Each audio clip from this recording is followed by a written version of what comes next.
Pemirsa Metropolitan Jakarta, Bogor, Depok, Tangerang, Bekasi, Komedi Putar Indonesia kembali bersama saya Norka Masardi. Malam ini kita akan membahas mengenai budaya ekspresi dan ekspresi budaya minoritas berkaitan dengan kontroversi Festival Film Q di Jakarta. Untuk itu telah hadir di studio narasumber kita Mas Imam Prasojo, sosiolog dari Universitas Indonesia, dan nanti juga akan menyusul narasumber lain yang sedang kena macet di Jakarta. Selamat malam Mas Imam. Selamat malam. Festival Film Q itu yang sudah diselenggarakan akan yang ke-9 kalinya, Mas. Ya. Jadi sudah 8 tahun diselenggarakan, tidak pernah ada masalah. Tiba-tiba kali ini ada protes dari Front Pembela Islam yang menuduh bahwa festival ini akan menayangkan film-film pornografi. Sementara festival belum dimulai, mereka minta dilarang. Tapi pihak kepolisian akhirnya membolehkan dan juga panitia mendapatkan dukungan dari semua lembaga asing agar ini diselenggarakan dan tetap diselenggarakan. Pertanyaan kita semua, ini fenomena apa? Apakah ini karena kita ini sudah demokratis, semua orang boleh menyatakan pendapat, keberatan, ataukah menunjukkan bahwa kita ini sudah tidak lagi bisa mentoleransi minoritas atau sesuatu yang berbeda dengan kita? Ya, jadi pertama ya kalau saya melihatnya adalah bahwa kita ini dengan era globalisasi seperti ini, segala macam isu, segala macam masalah itu masuk ke masyarakat kita. Nah, ternyata isu-isu ini juga terkena kita. Saya teringat kalau menyangkut masalah film ini, itu perdebatan waktu di Amerika terkait tentang masalah gay.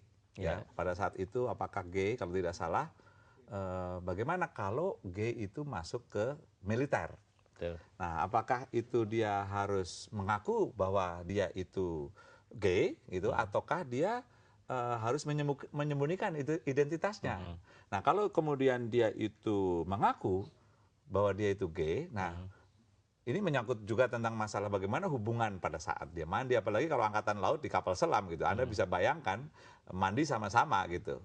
Nah, kalau dia itu mengemukakan identitasnya akan menimbulkan kerisihan buat temannya gitu kan. Nah, yang menarik pada saat itu adalah satu policy, ya, saya tidak tahu sekarang bagaimana kedudukan kebijakan itu, adalah kebijakannya akhirnya oke, kalau begitu.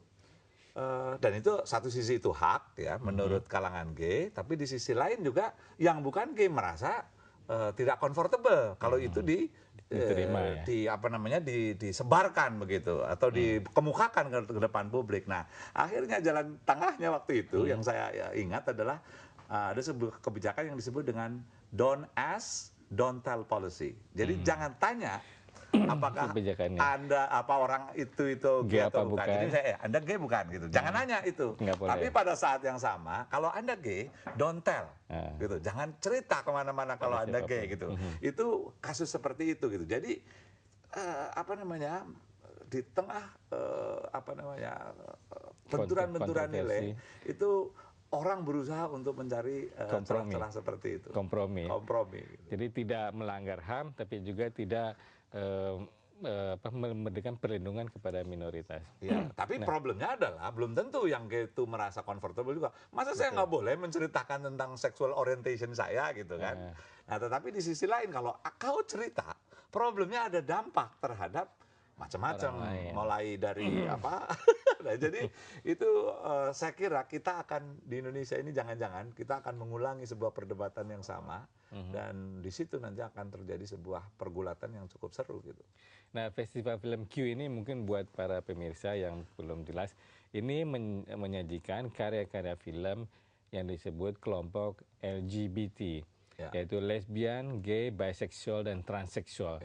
Jadi kehidupan mereka sehari-hari tadi, yang tadinya mengaku atau tidak mengaku bagaimana kehidupan mereka dengan masyarakatnya.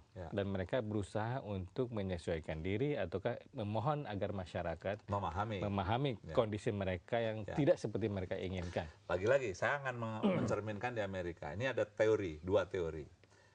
Sebenarnya sexual orientation seperti gay ini itu sesuatu yang memang secara biologis itu terjadi begitu saja, gitu. Orang tidak akan mungkin bisa punya pilihan lain, ataukah sebetulnya itu sesuatu perilaku yang dipelajari. Nah, ini dua teori ini berbeda, yang nature dengan nurture.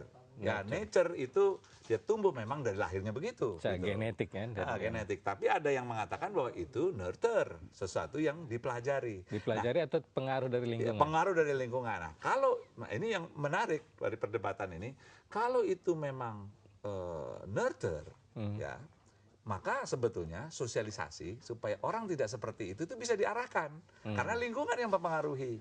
Tetapi kalau dia mengatakan bahwa itu adalah nature, sesuatu yang dari sananya alami, nah itu kalangan Kristen waktu itu menganggap bahwa nggak mungkin Tuhan itu mentakdirkan orang seperti itu, karena kalau hal itu terjadi nanti mengancam perkembangan manusia gitu misalnya gitu. Nah ini debat ini itu luar biasa ramenya dan saya kira Indonesia akan jauh lebih edukatif gitu ya kalau seandainya cara-cara kekerasan di jalan itu dimasukkan ke dalam perdebatan-perdebatan di situ. Gitu. Oke, baik Mas Imam, terima kasih. Pemirsa, kita rehat sejenak, tetaplah di JAK TV.